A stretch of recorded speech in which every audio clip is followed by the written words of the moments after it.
Man, I missed you guys so much, man. I missed you guys so much. It feels so good to be back. It feels so good to be back on the pod. How have you been? How has everyone been? Um, if you're just joining us, let's just say it. The number one culture-centered, Christ-centered, community-serving podcast on the internet. And it's your voicemails. If this is not your first time here, I know you have missed that too. I really hope you all are doing well. This season is such an amazing season. Grab your notepads, grab your pens. It's going to be so much fun. I can promise you that. We're going to learn, we're going to actually practice stuff. I'm going to change the world with this season, I'm telling you. This season is so packed. You might have to come back and listen to episode after episode because I'm telling you, this one's different. This one's different. All right, guys. Let's get straight into the conversation. All right. It's so good to be back. It's so good to have you listening in this early morning or evening, whatever time you're listening to this. I'm just so happy, man. I feel like I've used the whole 1 minute just to say how happy I am. Let's get straight into the topic.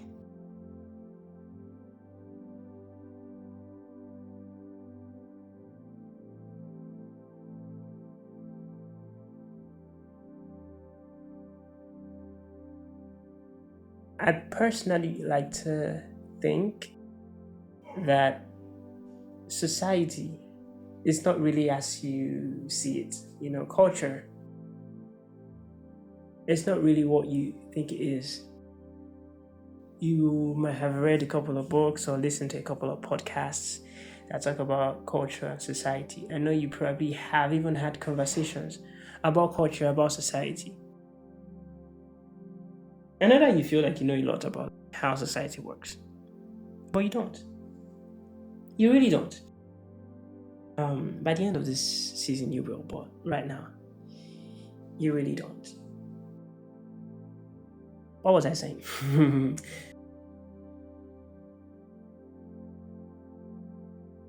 There are a lot of monsters in society. A lot of them. There is pornography. We have a lot of addictions. We have anxiety. We have ADHD, the super glorified ADHD. Just monstrosities in this city. The goal of this series is to expose one of them and eradicate it totally from culture.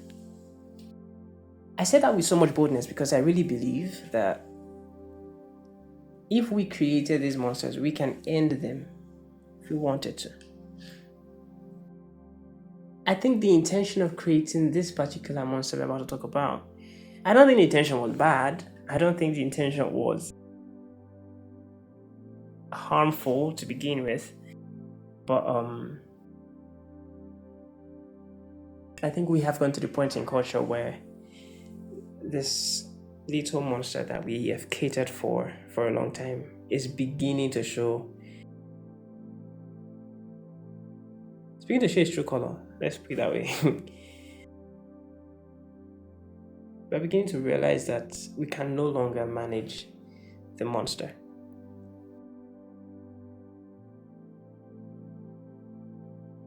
I'll say it in the most simple terms. Society has stolen our questions. I'll say that again. Society has stolen our questions.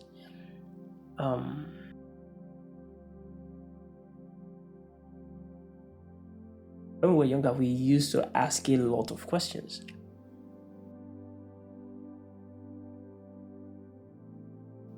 Right now, I can't remember the last time I had a conversation where I felt comfortable asking too many questions. In fact, generally, I speak for the culture I'm very familiar with. In Nigerian culture, it's something that you have to apologize before you even ask a question. Because why would you be asking me that kind of question? Or what type of question is that? Or you ask too many questions. Many of these phrases echo through our lifetimes, and we really don't see it happening. But slowly but surely, it's stealing our questions. Think about it.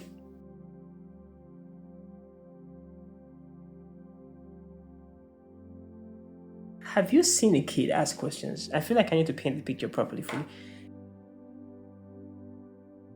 I used to babysit kids when I was younger and way back home. And they used to ask a lot of questions. They asked questions about every single thing. They asked questions about what you're wearing. Why are you wearing this particular color? Why are you not wearing pink? They would ask questions about 1 plus 1. Why is 1 plus 1 not 11? And they would ask questions like, believe it or not, why is the sky actually blue? It seems like a hypothetical question, but you would hear kids ask hypothetical questions every single day. And somewhere along the line, we stopped asking questions. It really doesn't cost anything to ask a question.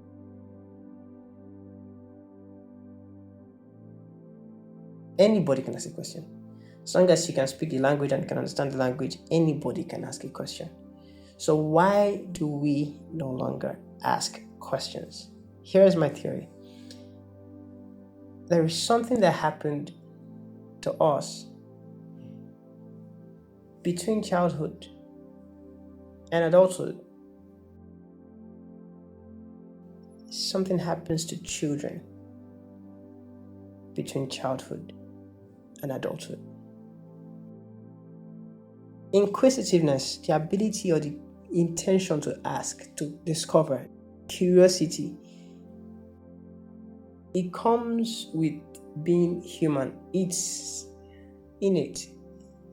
It's like it's follow come. You get, like, a kid is born with the ability to be inquisitive. Every human being comes to this world with the default state of being inquisitive, being pokey, being able to ask questions, being willing to find answers. And as they grow up, boom, they meet society. And I think there is this monster in society that we have created. And the job of this monster is to steal our questions. Let's bring it home.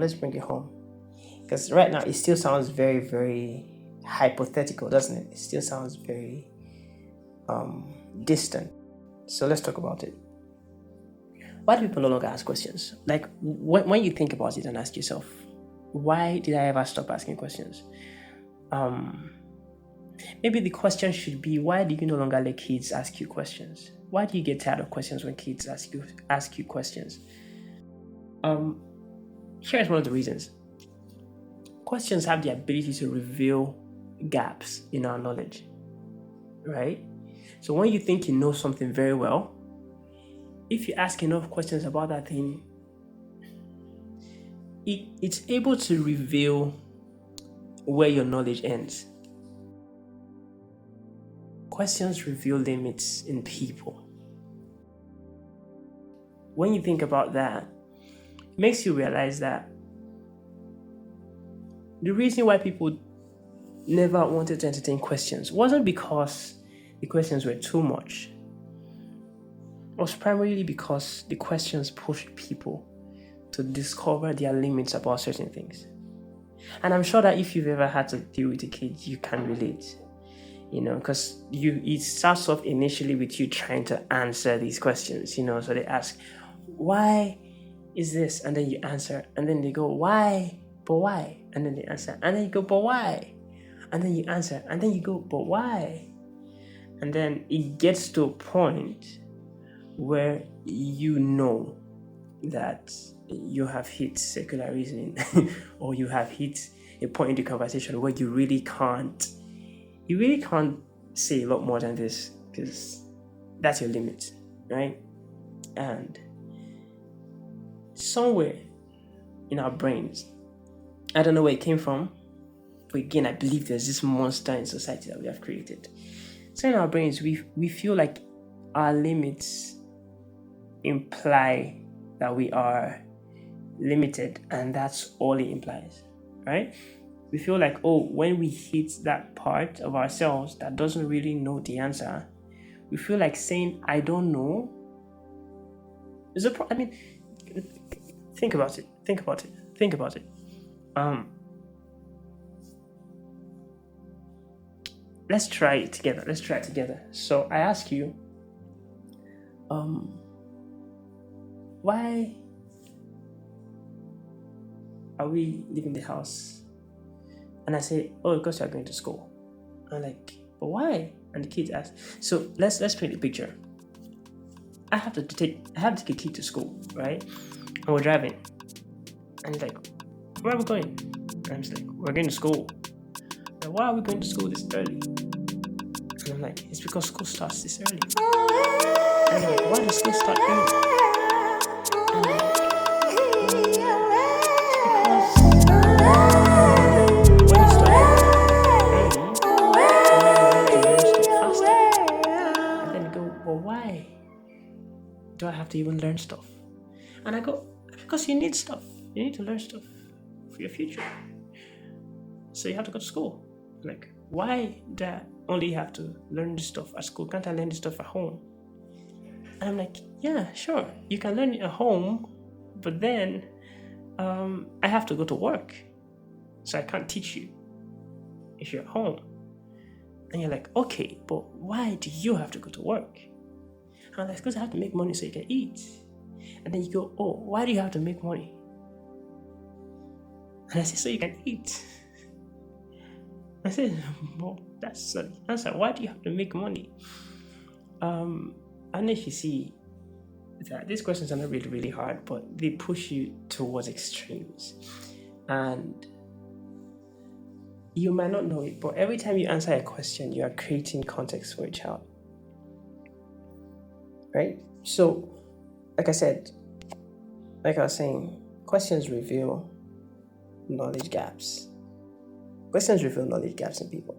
Now, it might never be a knowledge gap. Like, the answer might just be challenging to, the norm. It might just be a challenging idea. The answer to the question might just be that. So it's kind of like a kid asks you in school and they go, why do we learn like this? Like, why do we learn the way we learn right now? Like, why do we come to school in the morning, then have different subjects that we have to learn for a particular period of time, and then we have classmates, and then we have one teacher or two teachers or three teachers. Like, why do we learn this way? Now, the answer to that question can be challenging to the idea of education and to the norms of education. And that's one reason why people no longer ask questions or answer questions. One other reason could be just simply embarrassment, right? So people just feel like saying I don't know can be embarrassing. I mean, of course, we live in a society where of course, the way life has become, right? Everybody wants to appear knowledgeable. You get. In fact, in some cases, you have to appear like you know what you're talking about. You understand?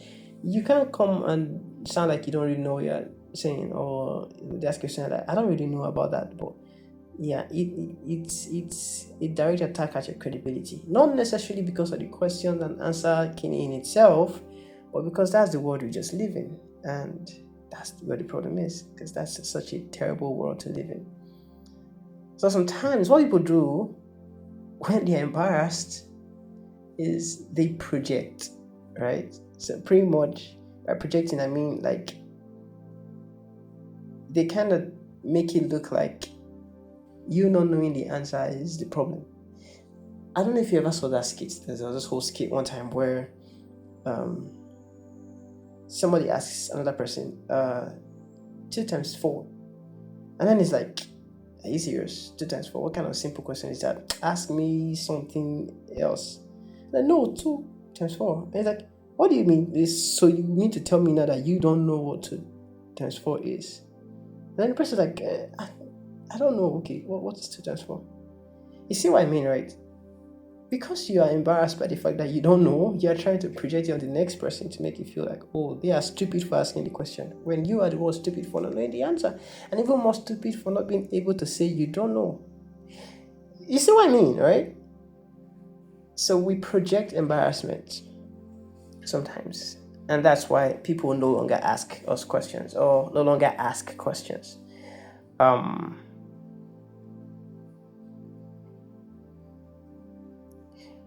So what does that even do?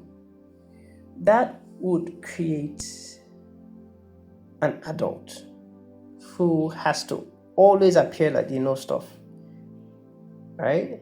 So fewer questions, a lot of assumptions, and assumptions are a crazy way to live life. Imagine living life having to assume everything. Like you're having a conversation with somebody and you really don't understand what they're saying, but you're trying to connect dots when you could literally just ask, explain that to me. Or what do you mean when you say this? Or what do you mean when you say that? That's the world we have created. And somewhere in our brains or somewhere in culture, we tend to think that's how things should be. We just tend to think, oh, that's how life is. That's not how life is, my dear. That's not how life is. And we're going to prove it because we're going to fix it. Right? About assumptions, sometimes we think assuming is effort. We think, sometimes we think when we assume stuff, it shows that you are putting in effort, and